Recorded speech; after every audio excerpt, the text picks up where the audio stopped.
10 साल से एक डॉक्टर को प्रधानमंत्री बना करके रखा। डॉक्टर मनमोहन सिंह जी अर्थशास्त्री थे, डॉक्टर थे। 10 साल में डॉक्टर होने के बाद उन्होंने एक इंजेक्शन तक नहीं लगाया। फिर चाय बेचने वाले को प्रधानमंत्री बनाया, उसने दिया धड़ाधड़ ऑपरेशन पे ऑपरेशन, ऑपरेशन पे ऑपरेशन। अब अगर चाय बेचने वाला ऑपरेशन करेगा तो टांके तो गलत सुलझ ही सकते हैं। बस आनंद से सुनिए, वो क्या कह रहा है, क्यों कह रहा है, ये मत देखिए, लेकिन वो एक आनंद में आपको प्रवेश करा देगा। थोड़ी देर के लिए भूल जाइए कि आपके कितना टर्नओवर की कंपनी है, आप किस नौकरी पे हो, आप अपनी पत्नी के साथ आए हो या किसी और की के साथ आए हो, सब भूल जाइए आप। हालांकि दूसरी वाली बात भूलने लायक नहीं है, मैं जानता हूं, लेकिन फिर भी कोशिश करिए आप, क्योंकि जो कवि आ रहा है वो आपको ऐसे बैराग में डाल देगा कि आप कहोगे कि वाह जानी बैरागी, क्या बैराग पैदा करा है। पहले भी वो यहाँ आता रहा है और गुजरात में तो बड़ा ही प्रिय है, मध्य प्रदेश में वो रहता है और पूरे भारत में सफ़र करता है। जानी बैरागी बड़ा मनहर, बड़ा प्रिय कवि है और सबसे बड़ी बात है बड़ा संस्कारशील है, अपने परिवार के प्रति, अपने बच्चे, अपने भाई बहनों के प्रति, उन सब के प्रति समर्पित है। इसीलिए माता सरस्वती की उस पर विशेष कृपा है। कविता का अंतिम लक्ष्य है ब्रह्मानंद, बाकी सब योजनाएं हैं, छंद रस अलंकार कथ्य सब योजनाएं हैं। अगर कहे कुछ बिना, कुछ सुने बिना, कोई बात कहने से आनंद आ जाए तो वो कविता हो जाती है अपने आप में। इस दृष्टि से वो उत्तम कवि है। ये मैं पीएचडी करने के बाद 17 साल विश्वविद्यालय पढ़ाने के बाद कह रहा हूँ, इसलिए जानी बैरागी को अब किसी सर्टिफिकेट की आवश्यकता नहीं है। जोरदार तालियों के साथ स्वागत करिए जानी बैरागी का, बड़ा प्रिय कवि।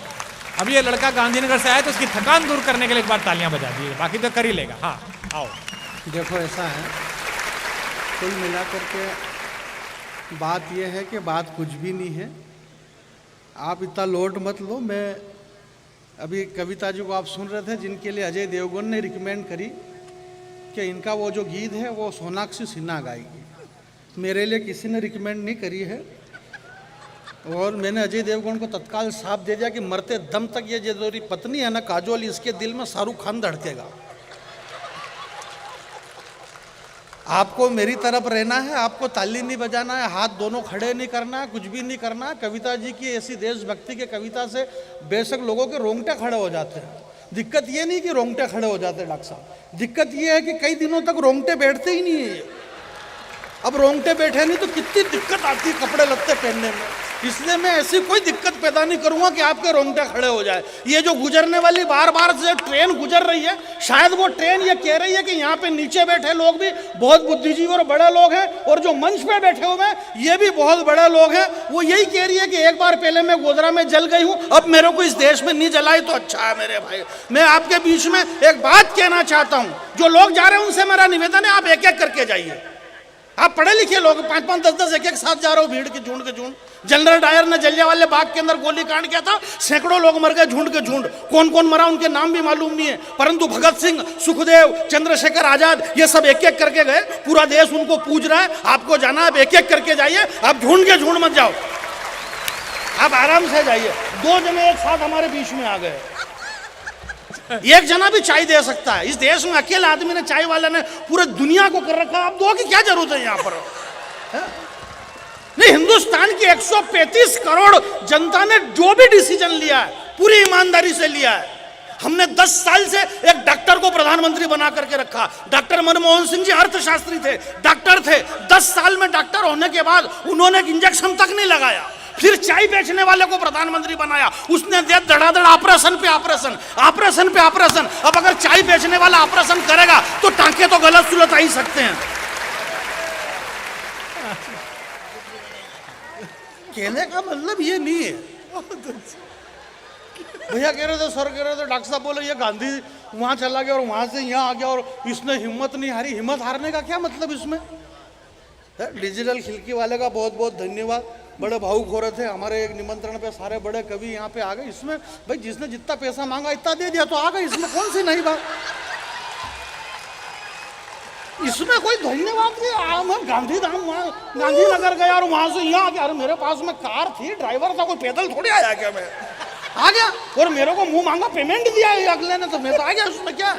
और ये सारे आ जाते हैं। आप इनके देशभक्ति पे ध्यान देना मत। ये सुदीप भैया 4-6 दिन पहले पेमेंट में खाली 3000 कम कर दिया तो तू तड़ाक पे आ गया अगला आदमी। हमारे को कोई लेना देना नहीं है। इन देश के अभी डॉक्टर साहब कह रहे थे देश के इतने बड़े मेरे को कितना प्यार करता है, मैं बाहू को बोल भी नहीं पा रहा हूँ कि मेरे जैसे आदमी को डॉक्टर साहब प्यार करते हैं। ये सुदीप भाई उस पर कौन सा वो नेताजी लपेटे में आता है, हजारों सैकड़ों बार आप लोगों ने देखा है।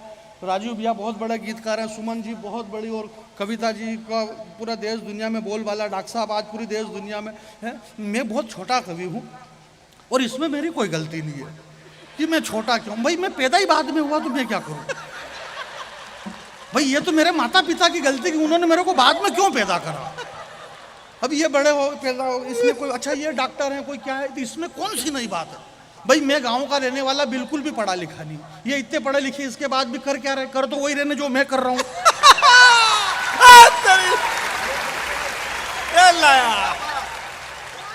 जब यही करना तो इतना लोड लेने की क्या जरूरत है भैया। माइक वाले से कहा, इन्होंने कविता जी ने बोले इसमें से साउंड फट रहा आपका, ये वाइब्रेट हो रहा है, वो गूंज रही आवाज गूंज रही। तो भैया क्या बोले, आजू बाजू में बिल्डिंग है, बिल्डिंग से गूंज रही। तो अब क्या भाई आवाज गूंज रही देश में, जिसकी आवाज गूंजेगी उसकी बिल्डिंग तोड़ दी जाएगी।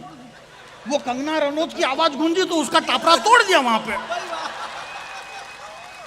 उसको पद्मश्री दी डॉक्टर साहब अभी। अच्छा, कंगना रनौत को अब पद्मश्री जैसे ही दी तो मारो पूरे देश में हाहाकार मची। मोबाइल के अंदर ओरिजिनल में थोड़ी हाहाकार मची, मोबाइल में मची, सोशल मीडिया पे।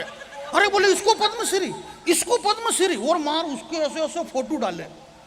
तो उसके जो समर्थक थे उनका भी दिमाग खराब हो गया, उन्होंने भी तत्काल मोबाइल में दूसरा फोटो डाल दिया, वही जो एक है गांधी जी और नेहरू जी का सिगरेट पीते हुए। जैसे ही नेहरू जी का वो फोटो डाला तो इन्होंने फिर दूसरा डाल दिया, आदित्य पंचोली के साथ मैडम को नहाते हुए। हालांकि आपने भी देखा होगा, ये हमारी मर्यादा है कि आप बोल नहीं रहे पर बाकी देखा सबने। इस देश के अंदर यही हो रहा और कुछ भी नहीं हो रहा।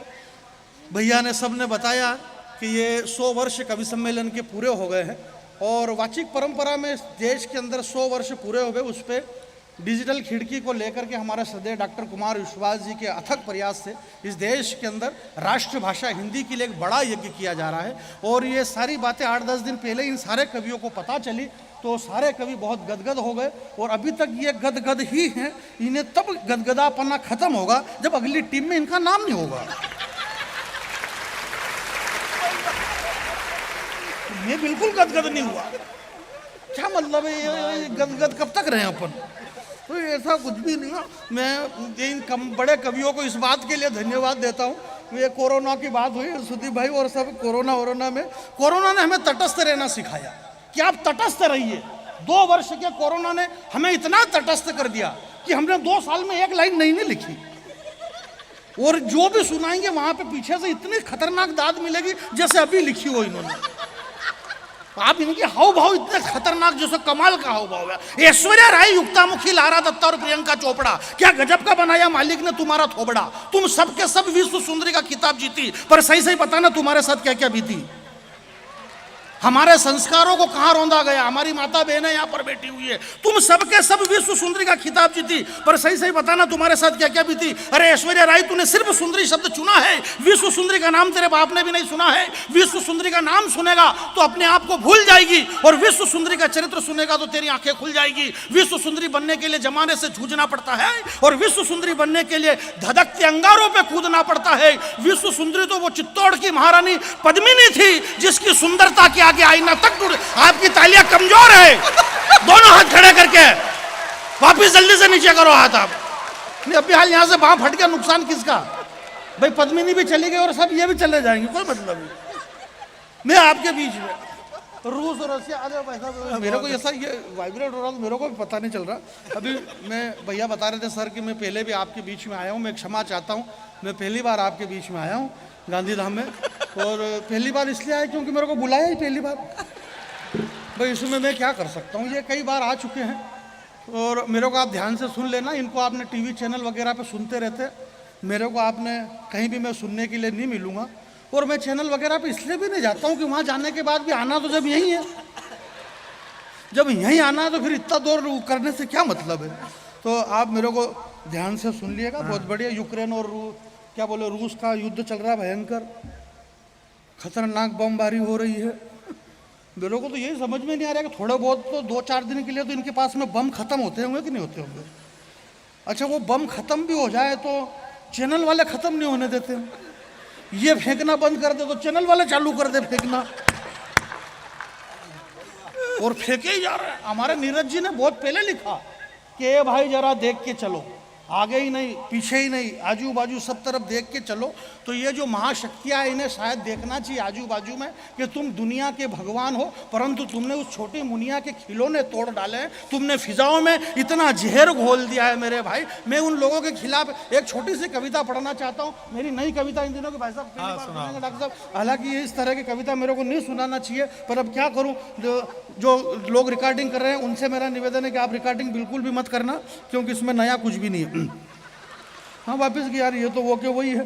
तो मैं आपके बीच में ये कह रहा था कि कविता का जो हमारी जो जड़ है, ये गुजरात को लेकर के इतनी सारी बातें हुई। भाई मैं गुजरात में इसलिए कुछ भी नहीं कहना चाहता हूँ कि गुजरात वही है जो ये है। इस पे इतनी वाक्य करने से मतलब यार, भगवान श्री कृष्ण जब घुटनों के बल चलते थे ब्रज में और वो योगेश्वर बने, उन्होंने गीता कही, महाभारत युद्ध करवाया, तो इस गुजरात ने उन्हें यहाँ पर बुला करके द्वारकाधीश बना दिया। ये वो गुजरात है जो घुटनों के बल चलने वाले भगवान श्री कृष्ण को, योगेश्वर को द्वारकाधीश बनाता है। और ये गुजरात, यहाँ गुजरात की सेटिंग तो मेरे को तो लगता है कि भले तुलसीदास जी के टाइम से 500 साल से। आप पूरी रामचरित्र मानस पढ़ लो, राम कथा के अंदर ऐसे ऐसे प्रसंग है। सुंदरकांड में बाबा तुलसी ने लिखा कि अमित नाम भट्ट कठिन कराला। 500 साल पहले लिखा गया कि अमित नाम का एक भट्ट आएगा, अमित नाम भट्ट कठिन कराला, जो भटाभट मारेगा भी सही। अगले आदमी 500 साल पहले लिख के चला गया। श्री रामचंद्र कंज नव कंज लोचन कंज मुख कर कंज पद कंजारुणम, यानी कि जिनकी आंखें भी कमल, चरण भी कमल, हाथ भी कमल, पांव भी कमल, इतने सारे कमल तो 500 साल पहले तुलसी ने वहां पर फंसा दिया, क्या बचा। हम आज प्रचार कर, ये तो बहुत पहले से ही चला आ रहा है।